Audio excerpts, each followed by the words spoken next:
उनकी जो बांटो और राज करो की नीति थी, उसने भी जातियों के बीच की दीवारों को और ऊंचा किया और मजबूत किया।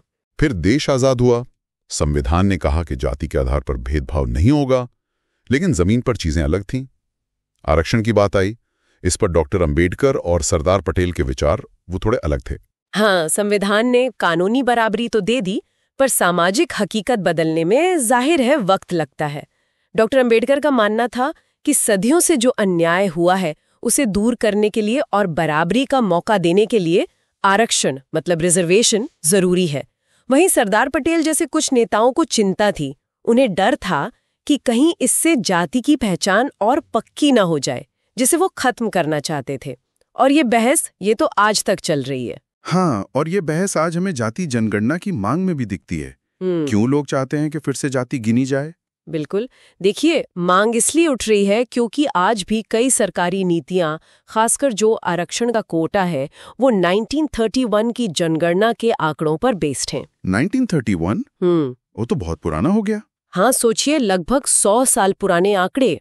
मंडल कमीशन ने भी उसी डेटा का इस्तेमाल किया था। तो जो लोग मांग कर रहे हैं, उनका कहना है कि सही प्लानिंग के लिए, वेलफेयर स्कीम्स के लिए, आरक्षण नीतियों के लिए फ्रेश और सटीक डेटा चाहिए। लेकिन दूसरी तरफ ये डर भी है, जैसा आपने कहा, कि इससे जातिगत राजनीति और समाज में बंटवारा वो शायद और बढ़ सकता है। और भेदभाव वो तो आज भी है। मतलब स्रोत बताते हैं कि दलित महिलाओं को सामाजिक बहिष्कार झेलना पड़ता है, शादी ब्याह में दिक्कतें आती हैं, यहाँ तक कि उनकी पढ़ाई लिखाई की काबिलियत पर भी सवाल उठाए जाते हैं। और आईआईटी जैसे बड़े संस्थानों में भी छात्रों को जाति को लेकर ताने सुनने पड़ते हैं, जैसे ये तो कोटे वाले हैं, उन्हें अलग थलग महसूस कराया जाता है। एक तरह का अनदेखा सच है।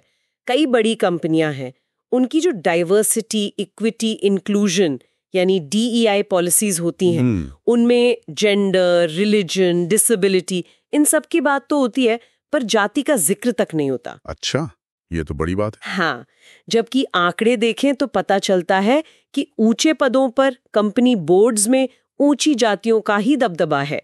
कुछ स्टडीज तो ये भी इशारा करती हैं कि अगर क्वालिफिकेशन सेम हो, तब भी निचली जाति के नाम वाले कैंडिडेट्स को इंटरव्यू कॉल कम आते हैं। लेकिन साथ साथ कुछ बदलाव भी आ रहे हैं, जैसे शहरीकरण बढ़ा है, लोग पढ़ लिख रहे हैं, तो छुआछूत जैसी चीजें वो कम हुई हैं।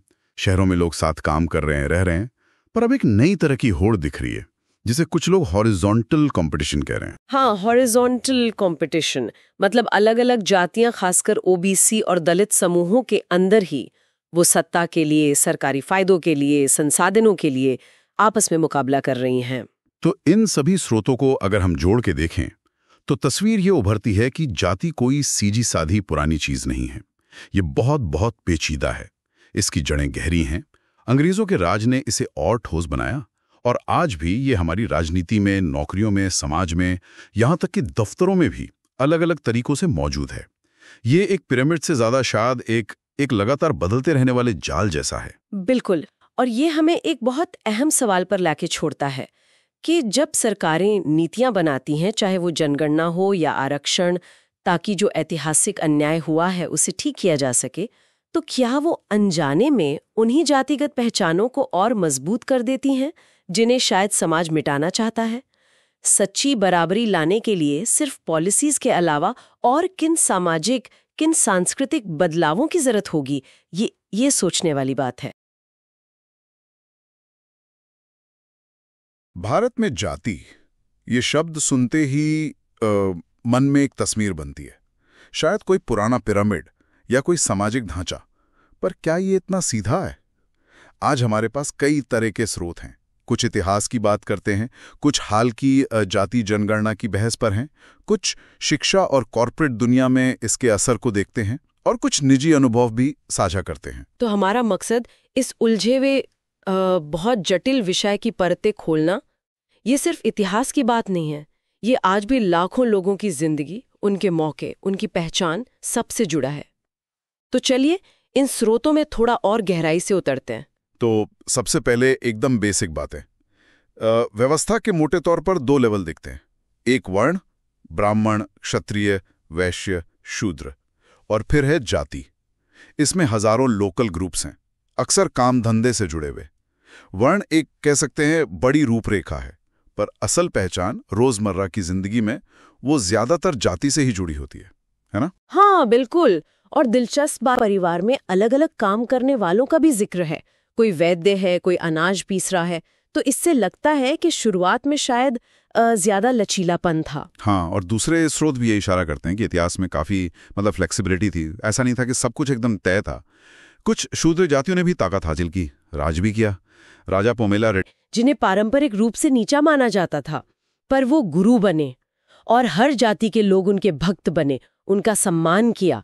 तो ये एक आध्यात्मिक बराबरी की लहर थी। इसने सामाजिक बंधनों को चुनौती दी। लेकिन फिर ये लचीलापन कम कैसे हुआ? स्रोत बताते हैं कि समय के साथ, खासकर गुप्त साम्राज्य के बाद और मध्ययुगीन दौर में, व्यवस्था सख्त होती गई। गांव देहात में अपनी पहचान बनाए रखने के लिए जातियां और जरूरी हो गईं और उनमें आपस में ही शादी एंडोगेमी, उसका चलन पड़ गया। एक स्रोत में जेनेटिक फाउंडर इवेंट्स का जिक्र आता है। ये क्या चीज है, थोड़ा समझाएंगे? हाँ, अच्छा सवाल है। देखिए, फाउंडर इवेंट का मतलब होता है जब किसी आबादी का एक छोटा ग्रुप, एक छोटा हिस्सा अलग हो जाता है और फिर वो सिर्फ आपस में ही शादी करते हैं। तो पीढ़ी दर पीढ़ी उनका जो जीन पूल है वो बाकी आबादी से अलग हो जाता है। जेनेटिक स्टडीज बताती हैं कि भारत में कई जातियों में ये जेनेटिक अलगाव करीब 1000-2000 साल पहले हुआ। इससे पता चलता है कि एंडोगेमी यानी अपनी जाति में शादी का चलन ये काफी पुराना और मजबूत हो गया था। अच्छा, और फिर अंग्रेज आ गए, ब्रिटिश राज। उन्होंने इस व्यवस्था पर क्या असर डाला? हाँ, ब्रिटिश राज का असर तो बहुत ही गहरा था। उन्होंने 1871 से लेकर 1931 तक रेगुलरली जाति आधारित जनगणना की, सेंसस। इससे हुआ ये कि जो पहचानें पहले शायद थोड़ी ज्यादा लचीली थीं, लोकल थीं, वो अब सरकारी कागजों में एकदम पक्की कैटेगरी बन गई। अच्छा, मतलब उन्होंने एक तरह से ठप्पा लगा दिया। हाँ बिल्कुल, एक तरह से फ्रीज कर दिया। और फिर उन्होंने जाति के आधार पर कानून भी बनाए, जैसे पंजाब लैंड एलियनेशन एक्ट था या क्रिमिनल ट्राइब्स एक्ट, जिसने कुछ समुदायों को तो जन्म से ही अपराधी मान लिया। उनकी जो बाटो और राज करो की नीति थी, उसने भी जातियों के बीच की दीवारों को और ऊंचा किया और मजबूत किया। फिर देश आजाद हुआ। संविधान ने कहा कि जाति के आधार पर भेदभाव नहीं होगा, लेकिन जमीन पर चीजें अलग थीं। आरक्षण की बात आई। इस पर डॉक्टर अंबेडकर और सरदार पटेल के विचार वो थोड़े अलग थे। हाँ, संविधान ने कानूनी बराबरी तो दे दी, पर सामाजिक हकीकत बदलने में जाहिर है वक्त लगता है। डॉक्टर अंबेडकर का मानना था कि सदियों से जो अन्याय हुआ है उसे दूर करने के लिए और बराबरी का मौका देने के लिए आरक्षण रिजर्वेशन जरूरी है। वहीं सरदार पटेल जैसे कुछ नेताओं को चिंता थी। उन्हें डर था कि कहीं इससे जाति की पहचान और पक्की ना हो जाए, जिसे वो खत्म करना चाहते थे। और ये बहस ये तो आज तक चल रही है। हाँ, और ये बहस आज हमें जाति जनगणना की मांग में भी दिखती है। क्यों लोग चाहते हैं कि फिर से जाति गिनी जाए? बिल्कुल, देखिए, मांग इसलिए उठ रही है क्योंकि आज भी कई सरकारी नीतियां, खासकर जो आरक्षण का कोटा है, वो 1931 की जनगणना के आंकड़ों पर बेस्ड हैं। 1931? वो तो बहुत पुराना हो गया। हाँ, सोचिए, लगभग 100 साल पुराने आंकड़े। मंडल कमीशन ने भी उसी डेटा का इस्तेमाल किया था। तो जो लोग मांग कर रहे हैं, उनका कहना है कि सही प्लानिंग के लिए, वेलफेयर स्कीम्स के लिए, आरक्षण नीतियों के लिए फ्रेश और सटीक डेटा चाहिए। लेकिन दूसरी तरफ ये डर भी है, जैसा आपने कहा, कि इससे जातिगत राजनीति और समाज में बंटवारा वो शायद और बढ़ सकता है। और भेदभाव वो तो आज भी है। स्रोत बताते हैं कि दलित महिलाओं को सामाजिक बहिष्कार झेलना पड़ता है, शादी ब्याह में दिक्कतें आती हैं, यहाँ तक कि उनकी पढ़ाई लिखाई की काबिलियत पर भी सवाल उठाए जाते हैं। और IIT जैसे बड़े संस्थानों में भी छात्रों को जाति को लेकर ताने सुनने पड़ते हैं, जैसे ये तो कोटे वाले हैं, उन्हें अलग थलग महसूस कराया जाता है। एक तरह का अनदेखा सच है। कई बड़ी कंपनियां हैं, उनकी जो डाइवर्सिटी, इक्विटी, इंक्लूजन यानी DEI पॉलिसीज होती हैं, उनमें जेंडर, रिलीजन, डिसेबिलिटी, इन सब की बात तो होती है, पर जाति का जिक्र तक नहीं होता। अच्छा, ये तो बड़ी बात है। हाँ, जबकि आंकड़े देखें तो पता चलता है कि ऊंचे पदों पर, कंपनी बोर्ड्स में ऊंची जातियों का ही दबदबा है। कुछ स्टडीज तो ये भी इशारा करती हैं कि अगर क्वालिफिकेशन सेम हो, तब भी निचली जाति के नाम वाले कैंडिडेट्स को इंटरव्यू कॉल कम आते हैं। लेकिन साथ साथ कुछ बदलाव भी आ रहे हैं, जैसे शहरीकरण बढ़ा है, लोग पढ़ लिख रहे हैं, तो छुआछूत जैसी चीजें वो कम हुई हैं, शहरों में लोग साथ काम कर रहे हैं, रह रहे हैं। पर अब एक नई तरह की होड़ दिख रही है, जिसे कुछ लोग हॉरिजॉन्टल कंपटीशन कह रहे हैं। हाँ, हॉरिजॉन्टल कंपटीशन मतलब अलग अलग जातियां, खासकर ओबीसी और दलित समूहों के अंदर ही वो सत्ता के लिए, सरकारी फायदों के लिए, संसाधनों के लिए आपस में मुकाबला कर रही हैं। तो इन सभी स्रोतों को अगर हम जोड़ के देखें तो तस्वीर ये उभरती है कि जाति कोई सीधी साधी पुरानी चीज नहीं है। ये बहुत बहुत पेचीदा है, इसकी जड़ें गहरी हैं। अंग्रेजों के राज ने इसे और ठोस बनाया और आज भी ये हमारी राजनीति में, नौकरियों में, समाज में, यहाँ तक कि दफ्तरों में भी अलग अलग तरीकों से मौजूद है। ये एक पिरामिड से ज्यादा शायद एक लगातार बदलते रहने वाले जाल जैसा है। बिल्कुल। और ये हमें एक बहुत अहम सवाल पर लाके छोड़ता है कि जब सरकारें नीतियां बनाती हैं, चाहे वो जनगणना हो या आरक्षण, ताकि जो ऐतिहासिक अन्याय हुआ है उसे ठीक किया जा सके, तो क्या वो अनजाने में उन्हीं जातिगत पहचानों को और मजबूत कर देती हैं जिन्हें शायद समाज मिटाना चाहता है? सच्ची बराबरी लाने के लिए सिर्फ पॉलिसीज के अलावा और किन सामाजिक, किन सांस्कृतिक बदलावों की जरूरत होगी, ये सोचने वाली बात है। भारत में जाति, ये शब्द सुनते ही मन में एक तस्वीर बनती है, शायद कोई पुराना पिरामिड या कोई सामाजिक ढांचा। पर क्या ये इतना सीधा है? आज हमारे पास कई तरह के स्रोत हैं। कुछ इतिहास की बात करते हैं, कुछ हाल की जाति जनगणना की बहस पर हैं, कुछ शिक्षा और कॉर्पोरेट दुनिया में इसके असर को देखते हैं, और कुछ निजी अनुभव भी साझा करते हैं। तो हमारा मकसद इस उलझे हुए बहुत जटिल विषय की परतें खोलना। ये सिर्फ इतिहास की बात नहीं है, ये आज भी लाखों लोगों की जिंदगी, उनके मौके, उनकी पहचान सबसे जुड़ा है। तो चलिए इन स्रोतों में थोड़ा और गहराई से उतरते हैं। तो सबसे पहले एकदम बेसिक बात है। व्यवस्था के मोटे तौर पर दो लेवल दिखते हैं। एक वर्ण, ब्राह्मण, क्षत्रिय, वैश्य, शूद्र, और फिर है जाति। इसमें हजारों लोकल ग्रुप्स हैं, अक्सर काम धंधे से जुड़े हुए। वर्ण एक कह सकते हैं बड़ी रूपरेखा है, पर असल पहचान रोजमर्रा की जिंदगी में वो ज्यादातर जाति से ही जुड़ी होती है ना? हाँ बिल्कुल। और दिलचस्प बात, परिवार में अलग अलग काम करने वालों का भी जिक्र है। कोई वैद्य है, कोई अनाज पीस रहा है।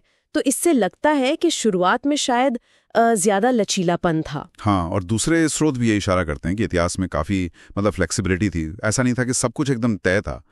कुछ शूद्र जातियों ने भी ताकत हासिल की, राज भी किया।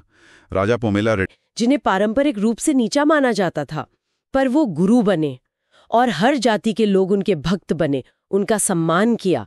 तो ये एक आध्यात्मिक बराबरी की लहर थी। इसने सामाजिक बंधनों को चुनौती दी। लेकिन फिर ये लचीलापन कम कैसे हुआ? स्रोत बताते हैं कि समय के साथ, खासकर गुप्त साम्राज्य के बाद और मध्ययुगीन दौर में, व्यवस्था सख्त होती गई। गांव देहात में अपनी पहचान बनाए रखने के लिए जातियां और जरूरी हो गईं, और उनमें आपस में ही शादी एंडोगेमी, उसका चलन पड़ गया। एक स्रोत में जेनेटिक फाउंडर इवेंट्स का जिक्र आता है। ये क्या चीज है, थोड़ा समझाएंगे? हाँ, अच्छा सवाल है। देखिए, फाउंडर इवेंट का मतलब होता है जब किसी आबादी का एक छोटा ग्रुप, एक छोटा हिस्सा अलग हो जाता है और फिर वो सिर्फ आपस में ही शादी करते हैं। तो पीढ़ी दर पीढ़ी उनका जो जीन पूल है वो बाकी आबादी से अलग हो जाता है। जेनेटिक स्टडीज बताती हैं कि भारत में कई जातियों में ये जेनेटिक अलगाव करीब 1000-2000 साल पहले हुआ। इससे पता चलता है कि एंडोगेमी यानी अपनी जाति में शादी का चलन ये काफी पुराना और मजबूत हो गया था। अच्छा, और फिर अंग्रेज आ गए, ब्रिटिश राज। उन्होंने इस व्यवस्था पर क्या असर डाला? हाँ, ब्रिटिश राज का असर तो बहुत ही गहरा था। उन्होंने 1871 से लेकर 1931 तक रेगुलरली जाति आधारित जनगणना की, सेंसस। इससे हुआ ये कि जो पहचानें पहले शायद थोड़ी ज्यादा लचीली थीं, लोकल थीं, वो अब सरकारी कागजों में एकदम पक्की कैटेगरी बन गई। अच्छा, मतलब उन्होंने एक तरह से ठप्पा लगा दिया। हाँ बिल्कुल, एक तरह से फ्रीज कर दिया। और फिर उन्होंने जाति के आधार पर कानून भी बनाए, जैसे पंजाब लैंड एलियनेशन एक्ट था या क्रिमिनल ट्राइब्स एक्ट, जिसने कुछ समुदायों को तो जन्म से ही अपराधी मान लिया। उनकी जो बांटो और राज करो की नीति थी, उसने भी जातियों के बीच की दीवारों को और ऊंचा किया और मजबूत किया। फिर देश आजाद हुआ। संविधान ने कहा कि जाति के आधार पर भेदभाव नहीं होगा, लेकिन जमीन पर चीजें अलग थीं। आरक्षण की बात आई। इस पर डॉक्टर अंबेडकर और सरदार पटेल के विचार वो थोड़े अलग थे। हाँ, संविधान ने कानूनी बराबरी तो दे दी, पर सामाजिक हकीकत बदलने में जाहिर है वक्त लगता है। डॉक्टर अंबेडकर का मानना था कि सदियों से जो अन्याय हुआ है उसे दूर करने के लिए और बराबरी का मौका देने के लिए आरक्षण मतलब रिजर्वेशन जरूरी है। वहीं सरदार पटेल जैसे कुछ नेताओं को चिंता थी, उन्हें डर था कि कहीं इससे जाति की पहचान और पक्की ना हो जाए, जिसे वो खत्म करना चाहते थे। और ये बहस ये तो आज तक चल रही है। हाँ, और ये बहस आज हमें जाति जनगणना की मांग में भी दिखती है। क्यों लोग चाहते हैं कि फिर से जाति गिनी जाए? बिल्कुल, देखिए, मांग इसलिए उठ रही है क्योंकि आज भी कई सरकारी नीतियां, खासकर जो आरक्षण का कोटा है, वो 1931 की जनगणना के आंकड़ों पर बेस्ड हैं। 1931? वो तो बहुत पुराना हो गया। हाँ, सोचिए, लगभग 100 साल पुराने आंकड़े। मंडल कमीशन ने भी उसी डेटा का इस्तेमाल किया था। तो जो लोग मांग कर रहे हैं, उनका कहना है कि सही प्लानिंग के लिए, वेलफेयर स्कीम्स के लिए, आरक्षण नीतियों के लिए फ्रेश और सटीक डेटा चाहिए। लेकिन दूसरी तरफ ये डर भी है, जैसा आपने कहा, कि इससे जातिगत राजनीति और समाज में बंटवारा वो शायद और बढ़ सकता है। और भेदभाव वो तो आज भी है। मतलब स्रोत बताते हैं कि दलित महिलाओं को सामाजिक बहिष्कार झेलना पड़ता है, शादी ब्याह में दिक्कतें आती हैं, यहाँ तक कि उनकी पढ़ाई लिखाई की काबिलियत पर भी सवाल उठाए जाते हैं। और आईआईटी जैसे बड़े संस्थानों में भी छात्रों को जाति को लेकर ताने सुनने पड़ते हैं, जैसे ये तो कोटे वाले हैं, उन्हें अलग थलग महसूस कराया जाता है। एक तरह का अनदेखा सच है। कई बड़ी कंपनियां हैं, उनकी जो डाइवर्सिटी, इक्विटी, इंक्लूजन यानी DEI पॉलिसीज होती हैं, उनमें जेंडर, रिलीजन, डिसेबिलिटी, इन सब की बात तो होती है, पर जाति का जिक्र तक नहीं होता। अच्छा, ये तो बड़ी बात है। हाँ, जबकि आंकड़े देखें तो पता चलता है कि ऊंचे पदों पर, कंपनी बोर्ड्स में ऊंची जातियों का ही दबदबा है। कुछ स्टडीज तो ये भी इशारा करती हैं कि अगर क्वालिफिकेशन सेम हो, तब भी निचली जाति के नाम वाले कैंडिडेट्स को इंटरव्यू कॉल कम आते हैं। लेकिन साथ साथ कुछ बदलाव भी आ रहे हैं, जैसे शहरीकरण बढ़ा है, लोग पढ़ लिख रहे हैं, तो छुआछूत जैसी चीजें वो कम हुई हैं। शहरों में लोग साथ काम कर रहे हैं, रह रहे हैं, पर अब एक नई तरह की होड़ दिख रही है, जिसे कुछ लोग हॉरिजॉन्टल कंपटीशन कह रहे हैं। हाँ, हॉरिजॉन्टल कंपटीशन मतलब अलग अलग जातियां, खासकर OBC और दलित समूहों के अंदर ही वो सत्ता के लिए, सरकारी फायदों के लिए, संसाधनों के लिए आपस में मुकाबला कर रही हैं। तो इन सभी स्रोतों को अगर हम जोड़ के देखें तो तस्वीर ये उभरती है कि जाति कोई सीधी साधी पुरानी चीज नहीं है। ये बहुत बहुत पेचीदा है, इसकी जड़ें गहरी हैं। अंग्रेजों के राज ने इसे और ठोस बनाया, और आज भी ये हमारी राजनीति में, नौकरियों में, समाज में, यहाँ तक कि दफ्तरों में भी अलग अलग तरीकों से मौजूद है।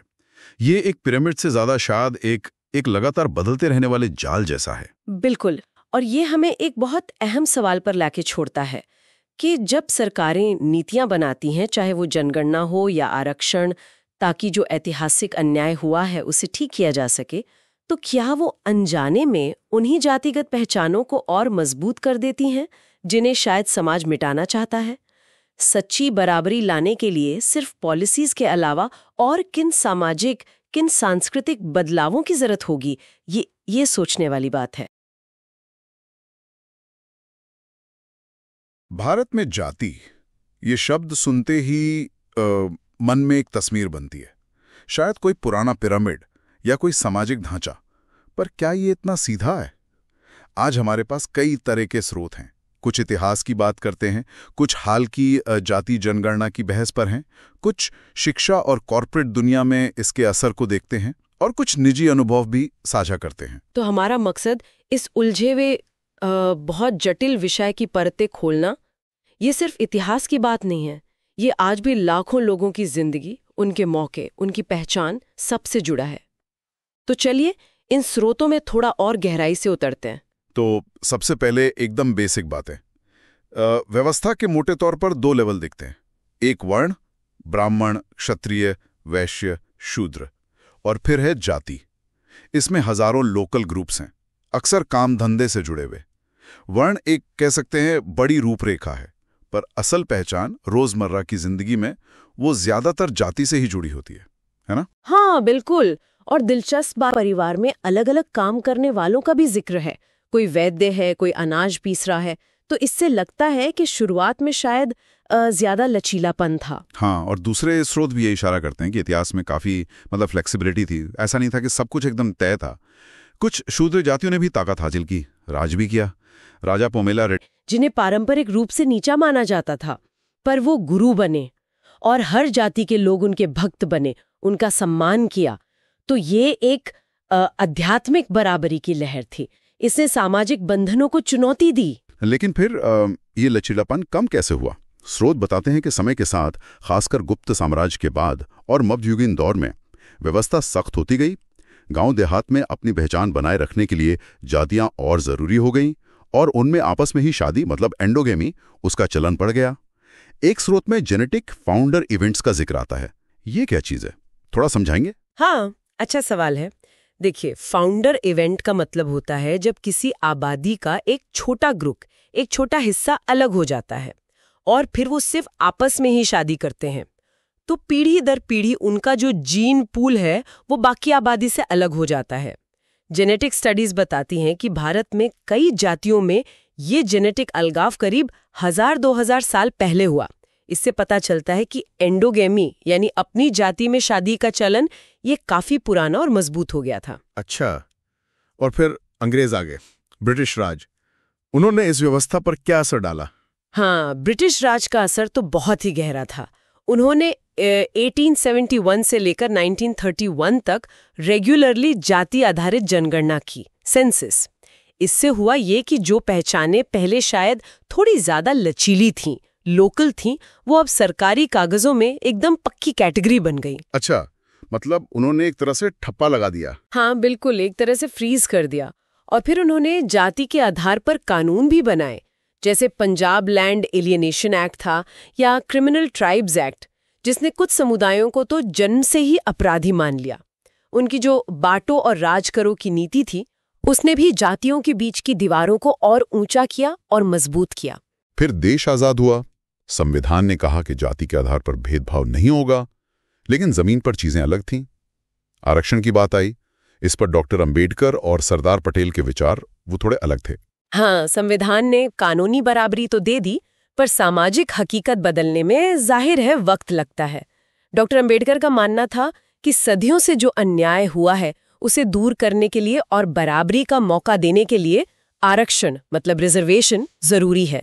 वहीं सरदार पटेल जैसे कुछ नेताओं को चिंता थी। उन्हें डर था कि कहीं इससे जाति की पहचान और पक्की ना हो जाए, जिसे वो खत्म करना चाहते थे। और ये बहस ये तो आज तक चल रही है। हाँ, और ये बहस आज हमें जाति जनगणना की मांग में भी दिखती है। क्यों लोग चाहते हैं कि फिर से जाति गिनी जाए? बिल्कुल, देखिए, मांग इसलिए उठ रही है क्योंकि आज भी कई सरकारी नीतियां, खासकर जो आरक्षण का कोटा है, वो 1931 की जनगणना के आंकड़ों पर बेस्ड हैं। 1931? वो तो बहुत पुराना हो गया। हाँ, सोचिए, लगभग 100 साल पुराने आंकड़े। मंडल कमीशन ने भी उसी डेटा का इस्तेमाल किया था। तो जो लोग मांग कर रहे हैं, उनका कहना है कि सही प्लानिंग के लिए, वेलफेयर स्कीम्स के लिए, आरक्षण नीतियों के लिए फ्रेश और सटीक डेटा चाहिए। लेकिन दूसरी तरफ ये डर भी है, जैसा आपने कहा, कि इससे जातिगत राजनीति और समाज में बंटवारा वो शायद और बढ़ सकता है। और भेदभाव वो तो आज भी है। स्रोत बताते हैं कि दलित महिलाओं को सामाजिक बहिष्कार झेलना पड़ता है, शादी ब्याह में दिक्कतें आती हैं, यहाँ तक कि उनकी पढ़ाई लिखाई की काबिलियत पर भी सवाल उठाए जाते हैं। और आईआईटी जैसे बड़े संस्थानों में भी छात्रों को जाति को लेकर ताने सुनने पड़ते हैं, जैसे ये तो कोटे वाले हैं, उन्हें अलग थलग महसूस कराया जाता है। एक तरह का अनदेखा सच है। कई बड़ी कंपनियां हैं, उनकी जो डाइवर्सिटी, इक्विटी, इंक्लूजन यानी DEI पॉलिसीज होती हैं, उनमें जेंडर, रिलीजन, डिसेबिलिटी, इन सब की बात तो होती है, पर जाति का जिक्र तक नहीं होता। अच्छा, ये तो बड़ी बात है। हाँ, जबकि आंकड़े देखें तो पता चलता है कि ऊंचे पदों पर, कंपनी बोर्ड्स में ऊंची जातियों का ही दबदबा है। कुछ स्टडीज तो ये भी इशारा करती हैं कि अगर क्वालिफिकेशन सेम हो, तब भी निचली जाति के नाम वाले कैंडिडेट्स को इंटरव्यू कॉल कम आते हैं। लेकिन साथ साथ कुछ बदलाव भी आ रहे हैं, जैसे शहरीकरण बढ़ा है, लोग पढ़ लिख रहे हैं, तो छुआछूत जैसी चीजें वो कम हुई हैं। शहरों में लोग साथ काम कर रहे हैं, रह रहे हैं, पर अब एक नई तरह की होड़ दिख रही है, जिसे कुछ लोग हॉरिजॉन्टल कंपटीशन कह रहे हैं। हाँ, हॉरिजॉन्टल कंपटीशन अलग अलग जातियां, खासकर OBC और दलित समूहों के अंदर ही वो सत्ता के लिए, सरकारी फायदों के लिए, संसाधनों के लिए आपस में मुकाबला कर रही हैं। तो इन सभी स्रोतों को अगर हम जोड़ के देखें तो तस्वीर ये उभरती है कि जाति कोई सीधी साधी पुरानी चीज नहीं है। ये बहुत बहुत पेचीदा है। इसकी जड़ें गहरी हैं। अंग्रेजों के राज ने इसे और ठोस बनाया और आज भी ये हमारी राजनीति में, नौकरियों में, समाज में, यहाँ तक कि दफ्तरों में भी अलग अलग तरीकों से मौजूद है। ये एक पिरामिड से ज्यादा शायद एक लगातार बदलते रहने वाले जाल जैसा है। बिल्कुल। और ये हमें एक बहुत अहम सवाल पर लाके छोड़ता है कि जब सरकारें नीतियां बनाती हैं, चाहे वो जनगणना हो या आरक्षण, ताकि जो ऐतिहासिक अन्याय हुआ है उसे ठीक किया जा सके, तो क्या वो अनजाने में उन्हीं जातिगत पहचानों को और मजबूत कर देती हैं जिन्हें शायद समाज मिटाना चाहता है? सच्ची बराबरी लाने के लिए सिर्फ पॉलिसीज के अलावा और किन सामाजिक, किन सांस्कृतिक बदलावों की जरूरत होगी, ये सोचने वाली बात है। भारत में जाति, ये शब्द सुनते ही मन में एक तस्वीर बनती है, शायद कोई पुराना पिरामिड या कोई सामाजिक ढांचा। पर क्या ये इतना सीधा है? आज हमारे पास कई तरह के स्रोत हैं।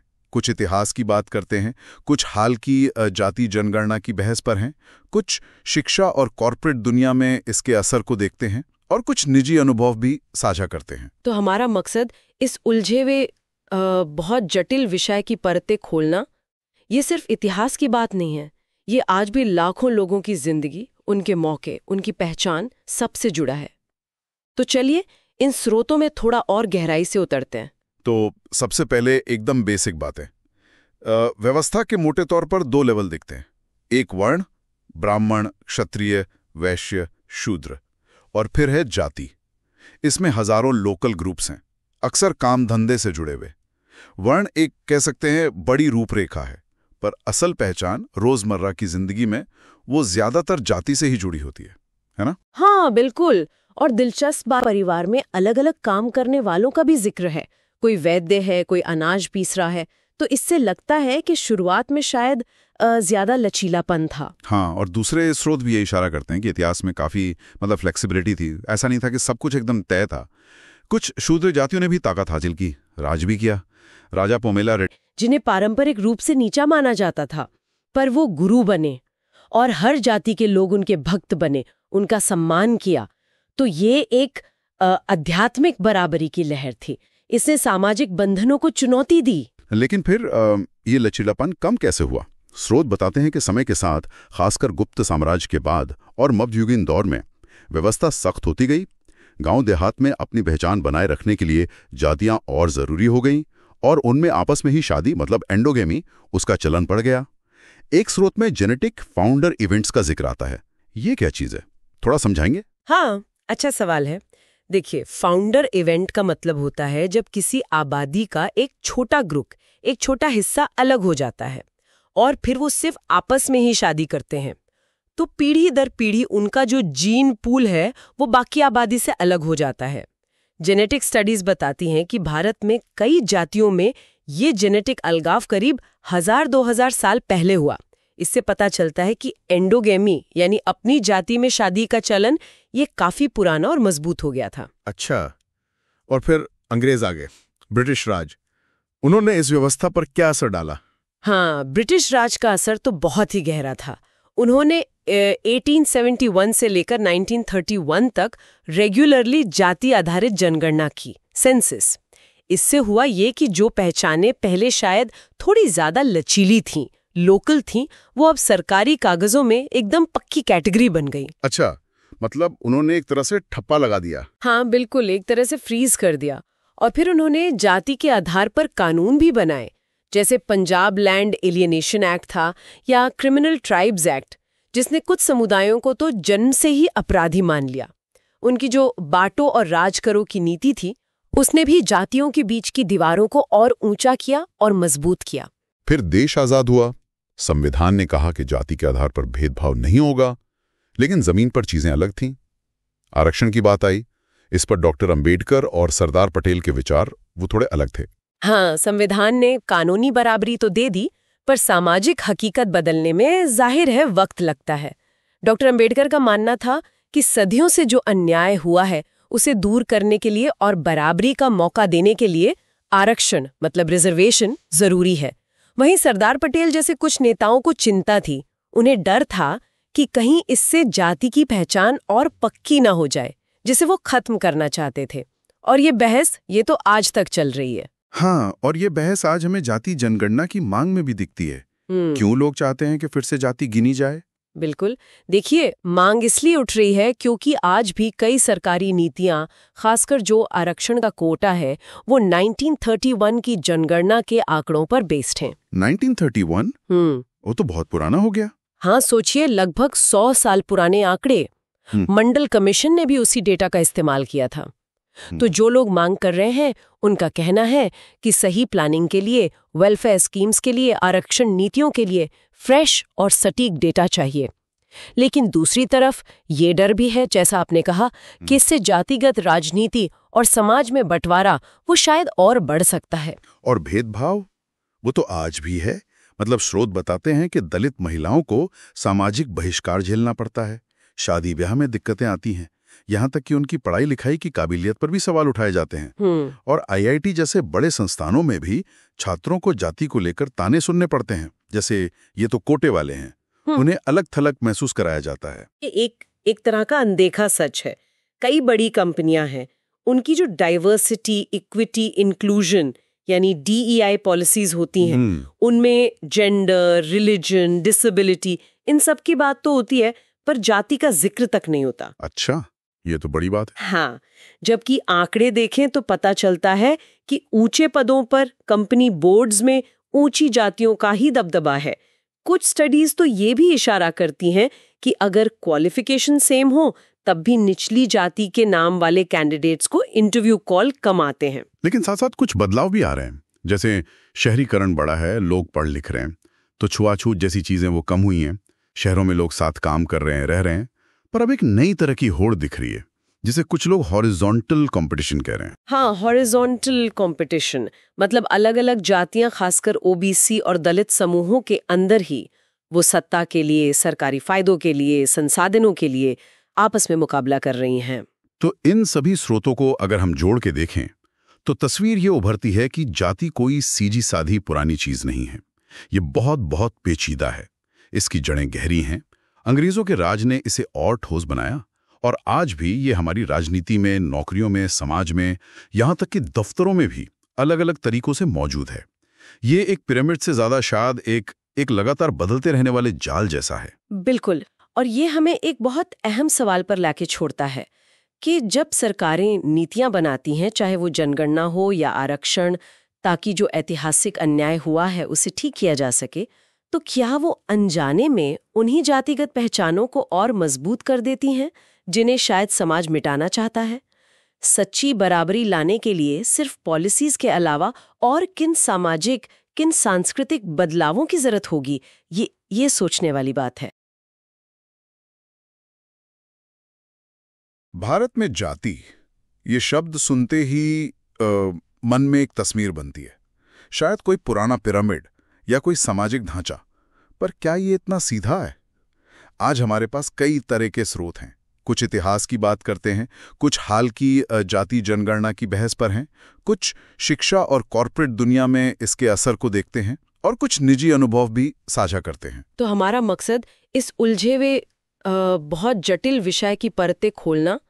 ये सिर्फ इतिहास की बात नहीं है, ये आज भी लाखों लोगों की जिंदगी, उनके मौके, उनकी पहचान सबसे जुड़ा है। तो चलिए इन स्रोतों में थोड़ा और गहराई से उतरते हैं। तो सबसे पहले एकदम बेसिक बात है। व्यवस्था के मोटे तौर पर 2 लेवल दिखते हैं। एक वर्ण, ब्राह्मण, क्षत्रिय, वैश्य, शूद्र, और फिर है जाति। इसमें हजारों लोकल ग्रुप्स हैं, अक्सर काम धंधे से जुड़े हुए। वर्ण एक कह सकते हैं बड़ी रूपरेखा है, पर असल पहचान रोजमर्रा की जिंदगी में वो ज्यादातर जाति से ही जुड़ी होती है ना? हाँ बिल्कुल। और दिलचस्प बात, परिवार में अलग अलग काम करने वालों का भी जिक्र है। कोई वैद्य है, कोई अनाज पीस रहा है, तो इससे लगता है कि शुरुआत में शायद ज्यादा लचीलापन था। हाँ, और दूसरे स्रोत भी ये इशारा करते हैं कि इतिहास में काफी फ्लेक्सिबिलिटी थी। ऐसा नहीं था कि सब कुछ एकदम तय था। कुछ शूद्र जातियों ने भी ताकत हासिल की, राज भी किया। राजा पोमेला, जिन्हें पारंपरिक रूप से नीचा माना जाता था, पर वो गुरु बने और हर जाति के लोग उनके भक्त बने, उनका सम्मान किया, तो ये एक आध्यात्मिक बराबरी की लहर थी। इसने सामाजिक बंधनों को चुनौती दी। लेकिन फिर ये लचीलापन कम कैसे हुआ? स्रोत बताते हैं कि समय के साथ, खासकर गुप्त साम्राज्य के बाद और मध्ययुगीन दौर में, व्यवस्था सख्त होती गई। गांव देहात में अपनी पहचान बनाए रखने के लिए जातियां और जरूरी हो गईं और उनमें आपस में ही शादी मतलब एंडोगेमी उसका चलन पड़ गया। एक स्रोत में जेनेटिक फाउंडर इवेंट्स का जिक्र आता है।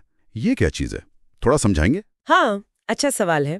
देखिए, फाउंडर इवेंट का मतलब होता है जब किसी आबादी का एक छोटा ग्रुप, एक छोटा हिस्सा अलग हो जाता है और फिर वो सिर्फ आपस में ही शादी करते हैं, तो पीढ़ी दर पीढ़ी उनका जो जीन पूल है वो बाकी आबादी से अलग हो जाता है। जेनेटिक स्टडीज बताती हैं कि भारत में कई जातियों में ये जेनेटिक अलगाव करीब 1000-2000 साल पहले हुआ। इससे पता चलता है कि एंडोगेमी यानी अपनी जाति में शादी का चलन ये काफी पुराना और मजबूत हो गया था। अच्छा, और फिर अंग्रेज आ गए, ब्रिटिश राज। उन्होंने इस व्यवस्था पर क्या असर डाला? हाँ, ब्रिटिश राज का असर तो बहुत ही गहरा था। उन्होंने 1871 से लेकर 1931 तक रेगुलरली जाति आधारित जनगणना की, सेंसस। इससे हुआ ये कि जो पहचानें पहले शायद थोड़ी ज्यादा लचीली थीं, लोकल थीं, वो अब सरकारी कागजों में एकदम पक्की कैटेगरी बन गई। अच्छा, मतलब उन्होंने एक तरह से ठप्पा लगा दिया। हाँ बिल्कुल, एक तरह से फ्रीज कर दिया। और फिर उन्होंने जाति के आधार पर कानून भी बनाए, जैसे पंजाब लैंड एलियनेशन एक्ट था या क्रिमिनल ट्राइब्स एक्ट, जिसने कुछ समुदायों को तो जन्म से ही अपराधी मान लिया। उनकी जो बांटो और राज करो की नीति थी, उसने भी जातियों के बीच की दीवारों को और ऊंचा किया और मजबूत किया। फिर देश आजाद हुआ। संविधान ने कहा कि जाति के आधार पर भेदभाव नहीं होगा, लेकिन जमीन पर चीजें अलग थीं। आरक्षण की बात आई। इस पर डॉक्टर अंबेडकर और सरदार पटेल के विचार वो थोड़े अलग थे। हाँ, संविधान ने कानूनी बराबरी तो दे दी, पर सामाजिक हकीकत बदलने में जाहिर है वक्त लगता है। डॉक्टर अंबेडकर का मानना था कि सदियों से जो अन्याय हुआ है उसे दूर करने के लिए और बराबरी का मौका देने के लिए आरक्षण मतलब रिजर्वेशन जरूरी है। वहीं सरदार पटेल जैसे कुछ नेताओं को चिंता थी। उन्हें डर था कि कहीं इससे जाति की पहचान और पक्की ना हो जाए, जिसे वो खत्म करना चाहते थे। और ये बहस ये तो आज तक चल रही है। हाँ, और ये बहस आज हमें जाति जनगणना की मांग में भी दिखती है। क्यों लोग चाहते हैं कि फिर से जाति गिनी जाए? बिल्कुल, देखिए, मांग इसलिए उठ रही है क्योंकि आज भी कई सरकारी नीतियां, खासकर जो आरक्षण का कोटा है, वो 1931 की जनगणना के आंकड़ों पर बेस्ड हैं। 1931? वो तो बहुत पुराना हो गया। हाँ, सोचिए, लगभग 100 साल पुराने आंकड़े। मंडल कमीशन ने भी उसी डेटा का इस्तेमाल किया था। तो जो लोग मांग कर रहे हैं, उनका कहना है कि सही प्लानिंग के लिए, वेलफेयर स्कीम्स के लिए, आरक्षण नीतियों के लिए फ्रेश और सटीक डेटा चाहिए। लेकिन दूसरी तरफ ये डर भी है, जैसा आपने कहा, कि इससे जातिगत राजनीति और समाज में बंटवारा वो शायद और बढ़ सकता है। और भेदभाव वो तो आज भी है। मतलब स्रोत बताते हैं कि दलित महिलाओं को सामाजिक बहिष्कार झेलना पड़ता है, शादी ब्याह में दिक्कतें आती हैं, यहाँ तक कि उनकी पढ़ाई लिखाई की काबिलियत पर भी सवाल उठाए जाते हैं। और IIT जैसे बड़े संस्थानों में भी छात्रों को जाति को लेकर ताने सुनने पड़ते हैं, जैसे ये तो कोटे वाले हैं, उन्हें अलग थलग महसूस कराया जाता है। एक तरह का अनदेखा सच है। कई बड़ी कंपनियां हैं, उनकी जो डाइवर्सिटी, इक्विटी, इंक्लूजन यानी DEI पॉलिसीज होती हैं, उनमें जेंडर, रिलीजन, डिसेबिलिटी, इन सब की बात तो होती है, पर जाति का जिक्र तक नहीं होता। अच्छा, ये तो बड़ी बात है। हाँ, जबकि आंकड़े देखें तो पता चलता है कि ऊंचे पदों पर, कंपनी बोर्ड्स में ऊंची जातियों का ही दबदबा है। कुछ स्टडीज तो ये भी इशारा करती हैं कि अगर क्वालिफिकेशन सेम हो, तब भी निचली जाति के नाम वाले कैंडिडेट्स को इंटरव्यू कॉल कम आते हैं। लेकिन साथ साथ कुछ बदलाव भी आ रहे हैं, जैसे शहरीकरण बढ़ा है, लोग पढ़ लिख रहे हैं, तो छुआछूत जैसी चीजें वो कम हुई हैं। शहरों में लोग साथ काम कर रहे हैं, रह रहे हैं। पर अब एक नई तरह की होड़ दिख रही है, जिसे कुछ लोग हॉरिजॉन्टल कंपटीशन कह रहे हैं। हाँ, हॉरिजॉन्टल कंपटीशन मतलब अलग अलग जातियां, खासकर OBC और दलित समूहों के अंदर ही वो सत्ता के लिए, सरकारी फायदों के लिए, संसाधनों के लिए आपस में मुकाबला कर रही हैं। तो इन सभी स्रोतों को अगर हम जोड़ के देखें तो तस्वीर ये उभरती है कि जाति कोई सीधी साधी पुरानी चीज नहीं है। ये बहुत बहुत पेचीदा है। इसकी जड़ें गहरी हैं। अंग्रेजों के राज ने इसे और ठोस बनाया और आज भी ये हमारी राजनीति में, नौकरियों में, समाज में, यहाँ तक कि दफ्तरों में भी अलग अलग तरीकों से मौजूद है। ये एक पिरामिड से ज्यादा शायद एक लगातार बदलते रहने वाले जाल जैसा है। बिल्कुल। और ये हमें एक बहुत अहम सवाल पर लाके छोड़ता है कि जब सरकारें नीतियां बनाती हैं, चाहे वो जनगणना हो या आरक्षण, ताकि जो ऐतिहासिक अन्याय हुआ है उसे ठीक किया जा सके, तो क्या वो अनजाने में उन्हीं जातिगत पहचानों को और मजबूत कर देती हैं जिन्हें शायद समाज मिटाना चाहता है? सच्ची बराबरी लाने के लिए सिर्फ पॉलिसीज के अलावा और किन सामाजिक, किन सांस्कृतिक बदलावों की जरूरत होगी, ये सोचने वाली बात है। भारत में जाति, ये शब्द सुनते ही मन में एक तस्वीर बनती है, शायद कोई पुराना पिरामिड या कोई सामाजिक ढांचा। पर क्या ये इतना सीधा है? आज हमारे पास कई तरह के स्रोत हैं। कुछ इतिहास की बात करते हैं, कुछ हाल की जाति जनगणना की बहस पर हैं, कुछ शिक्षा और कॉर्पोरेट दुनिया में इसके असर को देखते हैं, और कुछ निजी अनुभव भी साझा करते हैं। तो हमारा मकसद इस उलझे हुए बहुत जटिल विषय की परतें खोलना। ये सिर्फ इतिहास की बात नहीं है, ये आज भी लाखों लोगों की जिंदगी, उनके मौके, उनकी पहचान सबसे जुड़ा है। तो चलिए इन स्रोतों में थोड़ा और गहराई से उतरते हैं। तो सबसे पहले एकदम बेसिक बातें। व्यवस्था के मोटे तौर पर 2 लेवल दिखते हैं। एक वर्ण, ब्राह्मण, क्षत्रिय, वैश्य, शूद्र, और फिर है जाति। इसमें हजारों